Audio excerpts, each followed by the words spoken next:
Good afternoon, everyone. After another week on the road, for me, it's nice to be home the week of the 4th of July. I hope that the men and women of the Department of Defense and all of you will be able to enjoy some well-deserved rest, time with friends and family this weekend. But I also know that some of our service members will be hard at work, here and around the world, securing our country and protecting our citizens, friends, and allies. As recent terrorist attacks overseas remind us, those who seek to harm this nation and our friends take no holiday, and neither do we in the Department of Defense. We need the best leaders to ensure that we continue to meet those threats, and I'm pleased to announce today the President's nomination for Commandant of the Marine Corps, Lieutenant General Bob Neller.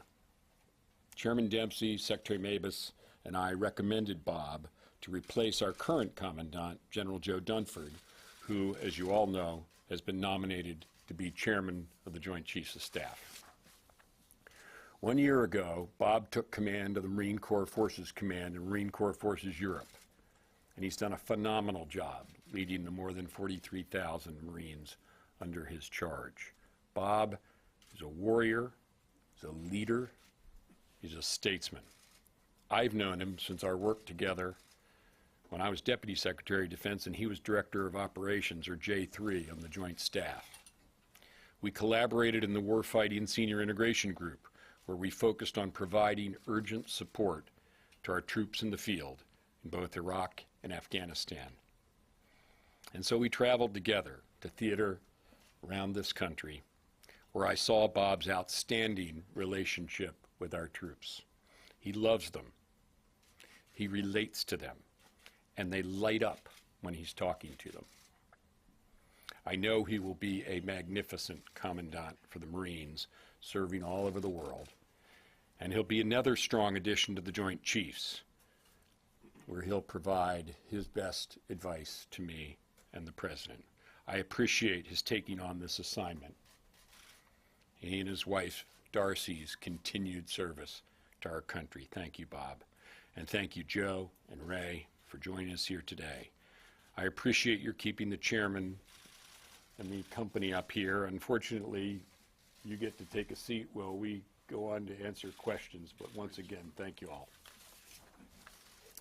One other personnel note, as we announced last month, our Assistant Secretary for Public Affairs, our fantastic Assistant Secretary for Public Affairs, Brent Colburn, is leaving us. Brent has been a source of candor, counsel, and humor since I became Secretary of Defense in February, and I know he's been the same for many of you. We have a great team coming on board in public affairs, including Maura Sullivan and Peter Cook, who will both be here soon. But I want to take a moment to publicly thank Brent for his service to our country, to the DoD in particular, to me very specially, and wish him well on his next adventure. Brent, thank you, my friend. With that, I'll turn things over to Chairman Dempsey. Thank you, Mr. Secretary. I, too, have complete trust and confidence in Lieutenant General Bob Neller to lead the United States Marine Corps, and would also highlight, as the Secretary did, his incredible joint credentials. He knows the entire joint force, and so he'll be a great teammate on the Joint Chiefs of Staff. Today I released the 2015 National Military Strategy of the United States, which describes the way ahead in forging our joint force and how that joint force will contribute to our national security. Since the last National Military Strategy was published 4 years ago, global disorder has trended upward, while some of our comparative advantages have begun to erode. In this context, the 2015 strategy recognizes that success will increasingly depend on how well our military instrument supports the other instruments of national power and how it enables our network of allies and partners. The strategy also continues the call for greater agility, innovation, and integration of the joint force. It reinforces the need for the United States military to remain globally engaged to shape the security environment, and it renews our professional commitment to develop leaders who will bring this strategy to life. As we enter the Independence Day weekend, we're blessed to be able to count on men and women who safeguard their fellow citizens. I'm grateful to every one of them and their families for their service, and I also want to thank each of you for what you do for our nation. And with that, we'll be glad to take your questions. Mr. Secretary, I have a question for both of you, if you would, on the Syria Train and Equip program. It's pretty clear that you're getting enough volunteers at the front end of the process, but the number of people who are going into the training and getting through the training are too few at the moment. I'm wondering whether you would acknowledge that it's trending in the wrong direction, and whether you're thinking about making any changes to either the vetting process or some other adjustment that would change the direction of the program. Well, there are two reasons, Bob, why it's difficult to get large numbers trained at the other end, although we do hope and expect that those numbers will increase. And the two reasons are, one, as you indicate, the requirement, which we have a principled requirement as a country to conduct vetting, and only a fraction of those who step forward willing to take this mission on go through vetting and pass through that vetting. And that, again, that's a principled process that we go through, but it results in quite a diminution in the numbers. And then the second is the requirement that they be willing, at least initially, to fight ISIL, and that is the principal purpose of their being trained and equipped. So those are the two factors that make the number of those who get through the gates and into our training centers, which do exist and are ready, and as you indicate, could accept more, and we want to accept more, and I expect in time will be accepting more. That's why the current numbers are small. Are you considering any changes to increase, or could General Dempsey offer a thought on that? Yeah, sure. I mean, of course, we always look to see how any program can be adapted, and at the end of the day, we need credible, moderate partners on the ground. So we're always looking for the opportunity to develop those partnerships. We certainly won't take any shortcuts on vetting, however, because of the risk that would pose not only to our own forces, but to the ultimate objectives we're trying to achieve. The other thing I would say is, based on a bit of experience in that part of the world, is sometimes there are seasonal factors that contribute to the willingness of young men in the Middle East to stay where they are with a particular program. And it's clear, it should be clear to you that we've got, it's Ramadan. There's a lot of folks that are interested in being with their families during that period. And so we may see after Ramadan that some of the ones we lost may come back. Jim? Thanks very much, Mr. Secretary. General Dempsey. Something will follow to Bob's question, but a bit broader. In Syria, you have fewer than 100 trained graduates, as it were, from this training program. In Iraq, you have one lily pad in place with not the most aggressive growth in numbers from Sunni tribes volunteering to take part. I just wonder, Mr. Secretary, what evidence do you have that the train and equip strategy is working in Iraq or Syria, and do you have alternative plans in place to take back territory rather than just hold ground while you're waiting for it to work? Let me take each piece in turn, Jim. With respect to Syria, train and equip, our efforts, as I just described them, I should point out that elsewhere in Syria, and besides that train and equip program that we're responsible for, there are substantial gains being made by, for example, the Kurds in the north and opposition groups elsewhere in the south, which we support also and support our goals of combating ISIL. In Iraq, I think your reference is to Taqadum, and just a reminder, Taqadum is one location where we're doing training.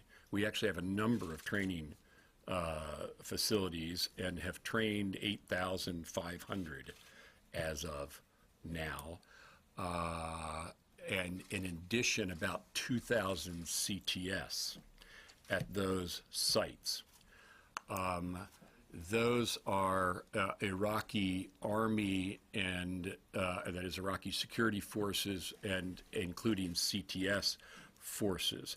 Your reference, I think, to Al-Taqaddum is Sunni tribal fighters from that particular area, of which that is one location, again, not the only one, in Sunni territory that is devoted to recruiting Sunni tribal fighters. To take Taqaddum, which is the base that we've basically established now and are building out, there are 500 Sunni tribal fighters recruited and in training at Al-Taqaddum. And of course, that's roughly the monthly throughput of the facility we're trying to set up. And then there's, of course, Al-Assad, and then the other training bases around, which, just to repeat, have now totaled 10,500, that is CTS and ISF. And then the last part of your question was, can this approach work? And I think the important thing there is that the only way to have a lasting defeat of ISIL is to have someone who can govern and secure territory once ISIL is defeated. That has to be a local force on the ground. That's why the strategy calls for the United States to help train and equip and then help enable a local ground forces, and that's as true in Syria as it is in Iraq and, by the way, elsewhere around the world. And so that is the strategy that will both provide for the victory over ISIL, or the defeat of ISIL, and then secondly, and this is very important, for that defeat to stick and endure. General Dempsey, if I could ask Well, you want me to just add? if you don't mind on that, I just have a different topic to ask. Okay, well, maybe I'll just answer that question. No, go ahead. Attack today in Egypt on Egyptian security forces, the attack in Tunisia on Friday, the attack in Kuwait on Friday. You're seeing ISIS operate with greater capability outside of Iraq and Syria. And I'm just curious, are there plans in place or under consideration to expand coalition military action beyond Iraq and Syria to respond to those threats? Well, look, what we've said from the beginning is that ISIL is a trans-regional. That is, it's not isolated to Iraq and Afghanistan. You know, there's also groups in Afghanistan that have rebranded themselves under the ISIL ideology, and that stretches over to Boko Haram in Nigeria, which has also expressed its affiliation with ISIL. So it's trans-regional, and what we're trying to do, you used the lily pad metaphor, we're trying to build a network. Lily pads don't float independently on the water, but you knew that, Jim. They're connected to a subsurface architecture. And we're trying to build a framework, a scaffolding, to address this problem trans-regionally in an enduring way, so it actually, that their defeat lasts, which means there are other lines of effort that have to move along with the military line. And it's got to be sustainable. We've got challenges across, not just from Afghanistan and Nigeria, but we've got a few other things we're working as well. So we're trying to balance all this out. Tom? Sir, I'd like to ask you to one of your priorities, the force of the future. I wonder if you could comment a little bit about the lack of diversity in key combat commands, both at the Army brigade and battalion level and Air Force wing level, and whether that's a concern to you and whether you think the services are doing that. It is a concern. It's got to be a continuing concern to us. Both diversity in terms of race and also gender. And so this is something that I monitor very closely, observe the statistics on very closly. I'm watching the generational cohorts, and this bears upon that. And I, especially in the gender sense, and less consistently in the racial sense, there is a group of younger officers and senior enlisted coming into the ranks that will be assuming leadership roles. I would like to see a lot more, but it's something that I monitor very closely and I feel very strongly about, because the force of the future has to be reflective of the country of the future. Okay. Two questions, a policy question for you and perhaps an operational question for the chairman. For you, I'm curious, today is a historic day in Washington as the U.S. is reestablishing full diplomatic relations with Cuba and announcing the opening of embassies. Can you envision a time in the future where the United States might be willing to give up the U.S. base at naval base at Guantanamo Bay, Cuba? And for the chairman, I'm struck by the attack yesterday in Afghanistan, that sort of chaotic scene in the Capitol, and the New York Times described it as revealing a wellspring of anti-American sentiment there. I'm wondering if you agree with that characterization. It'd be easy, the first part, with no anticipation and no plan with respect to the Guantanamo Bay naval station in Cuba.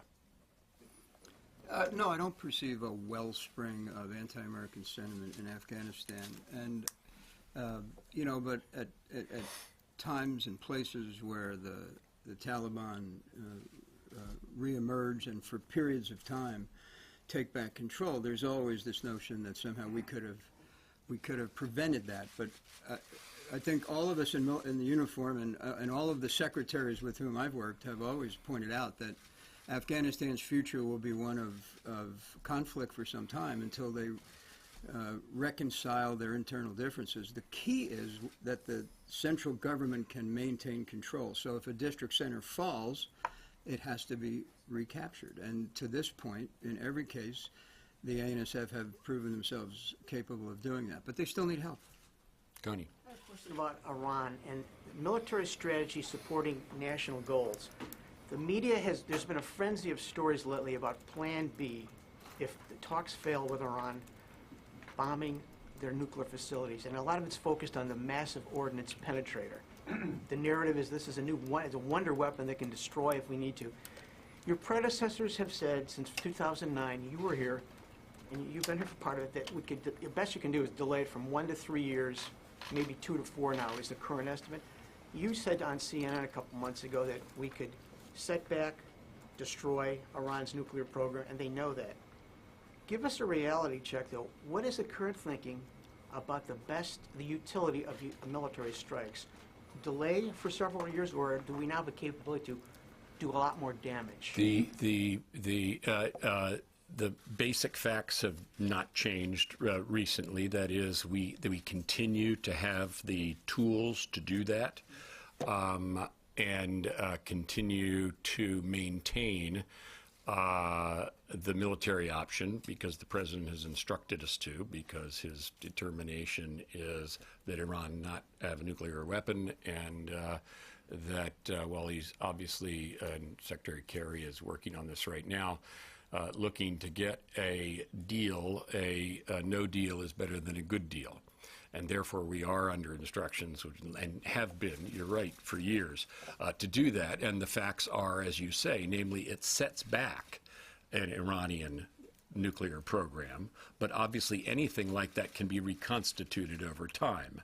And so a military strike of that kind is a setback, but it doesn't prevent the reconstitution over time. And that's basically has been the case as long as we've had those instruments and those plans, and I don't think there's anything substantially changed since then. If I could, Tony, yeah, just the assumption sounds like it's that we would only do that once. I mean, the military option isn't used once and set aside. I mean, it remains in place, and so we will always have military options, and the massive ordnance penetrator is just one of them. Mr. Secretary, we've only got time for one more. Okay, Jim.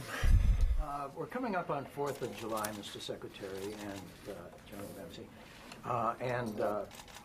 The Department of Homeland Security has warned Americans to be especially alert this 4th of July for a possible threat from ISIS. Do either of you believe that ISIS has actually become more of a threat to the American homeland now, if not kinetically, psychologically, to America than Al-Qaeda ever could be? And how And why can't the U.S. seem to be able to combat the kind of social media campaign that ISIS has managed to spread worldwide? Well, I mean, we are coming into a holiday time. We're always vigilant at holiday time. We're always vigilant as an institution about force protection and protecting our people. And ISIL is another reason, and as I'm sure Homeland Security has indicated, for vigilance. It does have to do with the social media angle, Jim, that you spoke to. And what that suggests is that in the era of social media and phenomena like ISIL, unlike Al-Qaeda of the old days, there doesn't have to be and won't necessarily be a command and control relationship between somebody who instigates an incident and ISIL as an organization. There are self-radicalized, self-organized people on social media. Are we concerned about that? Absolutely, we're concerned about it. And that has been seen in Europe. So that's a sign that in the United States, as in Europe and other places in the world, we have to be concerned about it, and we obviously are. Quick follow-up on that, sir. But do either of you feel, as those responsible for the U.S. military, in regard to the ISIS campaign and the potential threat, do you ever feel that you're powerless or defenseless against that kind of insidious threat? Well, I'll say one thing about that, and then Chairman, you jump in. We're not powerless. The only thing I'd say is that is one of the so-called lines of effort in the strategy against ISIL. It just happens not to be the responsibility of the Department of Defense, although we participate in that. It is an intelligence community and Homeland Security and law enforcement mission, which they take very seriously and very persistently. And I think the warning that you indicated shows that they're doing that at this holiday time for America. Which also coincides with Ramadan, and the call went out for increased attacks during Ramadan, which is why you see us maintaining a higher alert status. No, we're not powerless. In fact, I think the very things that threaten, we're a significant threat to ISIL because everything we believe in is completely opposite of what they believe in. Every bit of freedom, every bit of diversity, every bit of civic freedoms and religious freedoms is exactly opposite to what they espouse. And we will keep pressure on them, and they will eventually collapse under the weight of their own contradictions with a little help from coalition partners and stakeholders in the region and military power. And with a little reminder, as that is, of why we celebrate the 4th of July in the first place, happy 4th of July to all you. Thank you. Thanks, Mr. Secretary. Appreciate it. Thanks, sir. All right.